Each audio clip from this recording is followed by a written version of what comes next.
அஸ்ஸலாமு அலைக்கும் வரஹ்மத்துல்லாஹி வபரகாத்துஹு. அல்லாஹும்ம ஸல்லி அலன் நூரி வா அஹ்லிஹி.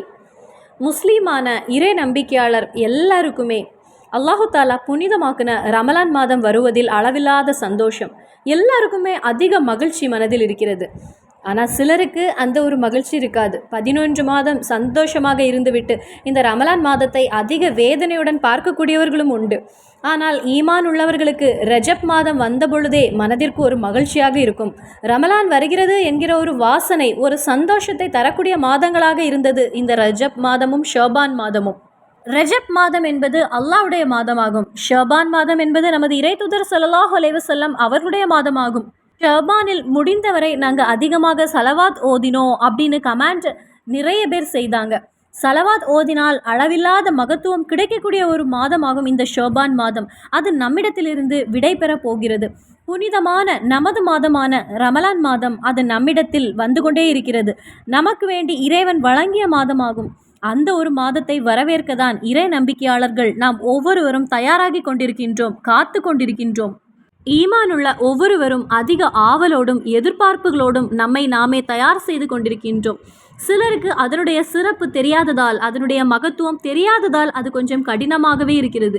ஏனென்றால் இதுவரை நல்ல முறையில் வீட்டில் உணவு சாப்பிட்டு இருந்தவர்கள் அவர்களுக்கு இந்த ரமலான் மாதம் கொஞ்சம் கடினமாகத்தான் இருக்கும்.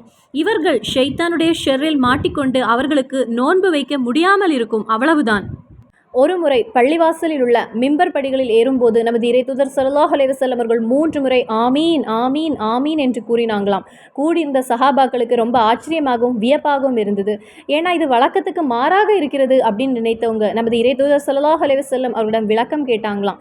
இறைத்தூதர் அவர்களே, இன்று வழக்கத்துக்கு மாறாக 3 முறை நீங்கள் ஆமீன் கூறினீர்களே, அதற்கு என்ன காரணம் என்று நபி ஸல்லல்லாஹு அலைஹி வஸல்லம் கூறின விளக்கம், வானவர் தலைவர் ஜிப்ரீல் அலைஹிஸ்ஸலாம் அவர்கள் வந்து 3 செய்திகளை கூறினாங்க. அந்த 3 செய்திகளுக்கும் தான் நான் ஆமீன் கூறினேன் என்று. அதில் உள்ள முதல் செய்தியை நீங்கள் ஒவ்வொருவரும் கேட்டுக்கொள்ளுங்கள். யார் ரமலான் மாதத்தை அடைந்தும் தங்களின் பாவங்களுக்காக மன்னிப்பை பெற்றுக்கொள்ளவில்லையோ அவர்கள் நாசமாகட்டும் என்று ஜிப்ரேல் கூறினார். அதற்கு நான் ஆமீன் கூறினேன். இரண்டாவது நமது இறைத்தூதர் ஸல்லல்லாஹு அலைஹி வஸல்லம் ஆமீன் கூறியது எதற்கு என்று பார்ப்போம். தாய் தந்தையரில் இருவருமோ அல்லது ஒருவர் உயிருடன் இருக்கும் நிலையில் அவர்களுக்கு பணிவிடை செய்து யார் சொர்க்கம் பெறவில்லையோ அவர்கள் நாசமாகட்டும் என்று ஜிப்ரேல் அலைஹிஸ்ஸலாம் கூறினாங்க. நான் ஆமீன் என்றேன். மூன்றாவது செய்தி எதற்கு என்றால், உங்கள் பெயர், இறைத்தூதரின் பெயர் ஸல்லல்லாஹு அலைஹி வஸல்லம் உச்சரிக்கும் போது யார் சலவாத்தின் பிரார்த்தனையும் வாழ்த்தும் கூறவில்லையோ அவர்கள் நாசமாகட்டும் என்று ஜிப்ரேல் கூறினார். நான் அதற்கு ஆமீன் கூறினேன் என்று. சபிப்பது அல்லது நாசமாய் போகட்டும் அப்படின்னு சொல்வது நமது ரசூல் ஸல்லல்லாஹு அலைஹி வஸல்லம் அவங்களுடைய வழக்கம் கிடையாது. தம்முடைய கடும் பகைவர்களே கூட மன்னித்து வாழ்த்தக்கூடியவங்க தான் நமது இறைத்தூதர் ஸல்லல்லாஹு அலைஹி வஸல்லம். ஆகவே அவர் இந்த சபித்தங்களுக்கு ஆமீன் கூறியிருக்கிறாங்கன்னா அதற்கு காரணம் அவற்றின் முக்கியத்துவத்தை மக்கள் புரிந்து கொள்ள வேண்டும், நாம் உம்மத்துகள் புரிந்து கொள்ள வேண்டும் என்பதற்காகவே தான். நமது இறைத்தூதர் ஸல்லல்லாஹு அலைஹி வஸல்லம் முதல் ஆமீன் சொன்ன போதே நாம் அதிகமாக வருத்தப்பட வேண்டிய நிலைதான். ஏனென்றால் நிறைய பேர் இருக்கிறாங்க நோன்பிருக்காமல் இந்த ரமலானில் தண்டனை கிடைக்க வேண்டி காத்திருக்கக்கூடியவர்கள் உண்டு. தண்டனை என்பது இறைவனுடைய கருணை கிடைக்காது என்பதாகும். இறைவனுடைய அந்த பொக்கிஷமான கருணை என்பது கிடைக்கவில்லை என்றால் நமது வாழ்க்கையில் என்ன அர்த்தம் இருக்கிறது? இந்த துனியாவிலும் நாம் செல்ல இருக்கிற அந்த ஆகிரத்திலும் நமக்கு சந்தோஷம் வேண்டுமென்றால் அல்லாஹு தாலாவின் ஒரு கருணை என்பது நமக்கு வேண்டும். அப்போது இந்த 3 செய்திகளையும் ஜிப்ரீல் அலைஹிஸ்ஸலாம் உணர்த்தி பிரார்த்தனை செய்தபோது அந்த இடத்தில் நான் ஆமீன் கூறினேன் என்று நமது ரசூல் ஸல்லல்லாஹு அலைஹி வஸல்லம் கூறினாங்க. இந்த 3 விஷயங்களை நீங்கள் கேட்கும் போதே ரமலான் மாதத்தின் மகத்துவம், சிறப்பு, நன்மை எவ்வளவுன்னு நமக்கு புரிய முடியும்.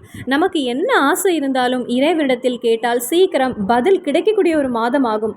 நாம் நோன்பு வைக்க வேண்டிய நல்ல ஒரு மாதமாகும். அல்லாஹ்வுக்கு பிடித்த விஷயங்களை செய்ய வேண்டிய மாதமாகும். அல்லாஹ் நமக்கு கட்டளையிட்ட காரியங்களை செய்ய வேண்டிய ஃபரலான காரியங்களை நாம் செய்ய வேண்டிய மாதமாகும். அல்லாஹ் வெறுக்கக்கூடிய விஷயத்திலிருந்து நம்மை நாமே அகற்றி விலகி நிற்க வேண்டிய ஒரு மாதமாகும். இறைவனிடத்தில் நாம் நெருங்க வேண்டிய நல்ல ஒரு வாய்ப்பாகும். இந்த ஒரு மாதம் நம்மிடத்தில் வந்தும் இந்த ஒரு அருட்கொடை நமக்கு கிடைத்தும் அதை நாம் நல்ல முறையில் பயன்படுத்தாமல், அதற்கு முக்கியத்துவம் கொடுக்காமல், அதை மைண்ட் பண்ணாமல் நிசாரமாக நாம் தள்ளிவிட்டால் அதை நாம் நஷ்டமாக்கினால், கிடைக்கும் நேரத்தில் தாகம் வந்தவுடன் தண்ணீர் குடித்தும் உணவு சாப்பிட்டும் அல்லாஹு தாலாவுக்கு வேண்டி இபாதத்து செய்யாமல் இஸ்லாம் நமக்கு ஃபர்லாக்கின விஷயமாகும் 5 காரியங்கள். அந்த இஸ்லாத்தில் 5 விஷயங்களில் அதில் ஃபர்லான ஒன்றுதான் ரமலானில் நோன்பு வைப்பது. அந்த நோன்பை வைக்காமல் இருந்தால் அல்லாஹு தாலாவிடத்திலிருந்து தகுந்த தண்டனை என்பது நமக்கு கிடைக்கும். அதுவும் இந்த துனியாவிலேயே நமக்கு கிடைத்துவிடும். நாளை ஆகிரத்திலும் நமக்கு இருக்கிறது. அதனுடைய தண்டனை நம்மை பின்தொடரும். அல்லாஹு தாலாவிடத்திலிருந்து அதிகமான அருட்கொடை நமக்கு கிடைக்கும். அதிகமான பரக்கத் என்பது நமக்கு கிடைக்கும். அதிக ரஹமத்தும் ராகத்தும் நமக்கு கிடைக்கும். அது எல்லாம் இந்த ரமலான் மாதத்தில் நோன்பு வைப்பது மூலமாக, அதிக இபாதத்துகள் நாம் செய்வது மூலமாக, இறைவனை நெருங்குவதன் மூலமாக நமக்கு அதெல்லாம் கிடைக்கக்கூடிய நல்ல ஒரு வாய்ப்பாகும். அந்த ஒரு வகையில் எந்த ஒரு அடியானாவது ரமலான் மாதை அடைந்து பிறை பார்த்து விட்டாச்சு அல்லது பிறை தெரிந்தது என்று சோஷியல் மீடியா வழியாக தெரிந்தாலும் அல்லது வாட்ஸ்அப் வழியாக தெரிந்தாலும் அல்லது நீங்களே பிறையை பார்த்தவுடன் அந்த இடத்திலே வைத்து நீங்கள் பிறை பார்த்தாச்சு என்று செய்தி வந்தாலும் சரி, நீங்கள் ஓதிக்கொள்ளுங்கள். அல்லாஹு அக்பர். அல்லாஹும் மஹிலஹு அலைனா பில் அம்னி வல் ஈமானி வஸ் சலாமத்தி வல் இஸ்லாமி வ தௌஃபீகி லிமா துஇபு வதரல்லா ரப்புனா வ ரப்புகல்லா. இந்த ஒரு திக்ரை ரமலான் மாதத்தில் பிறை பார்த்தவுடன் அல்லது பிறை பார்த்த செய்தி கேட்டவுடன் நீங்கள் ஓதினால் உங்களுக்கு இந்த ஒரு மாதத்தில் எல்லா நன்மையும் பரக்கத்தும் ரஹமத்தும் உங்களிடத்தில் தேடி வரும்.